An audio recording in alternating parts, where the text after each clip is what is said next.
As Congress wrangles over emergency funding to continue the wars in Iraq and Afghanistan, a Florida congressman says he wants to give money back to taxpayers.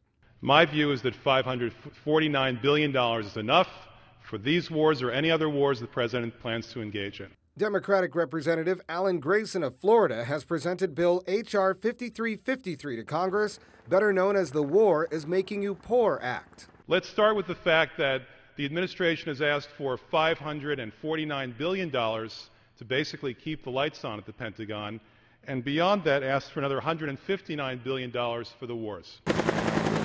The bill's goal addresses three main objectives. It limits the amount of funding for the wars in Iraq and Afghanistan. It eliminates the federal income tax on the first $35,000 of every American's income, $70,000 for married couples. And it cuts the federal deficit by nearly $16 billion. Calls to Grayson's office have not been immediately returned, but Beltway insiders say the congressman is pointing out how out-of-control emergency funding is going extreme. The emergency appropriations for the wars in Iraq and Afghanistan for the upcoming year is totaling at $159 billion. Grayson says passing such legislation would demonstrate the importance of budgeting. It was criticized. Analysts say it's a good start, but the bill would have trouble passing.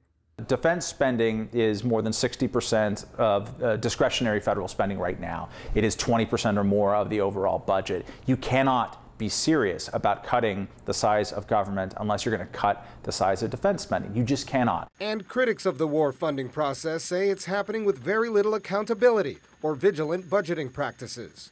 This act concentrates our minds on this fundamental bit of flagrant irresponsibility, bipartisan flagrant irresponsibility that we've seen since 2002. The War is Making You Poor Act already has co-sponsors, but the money from it would come from the Pentagon. Grayson says even if it doesn't pass, it would force lawmakers and Americans to consider how high the cost of war actually is. Colin Campbell, Washington.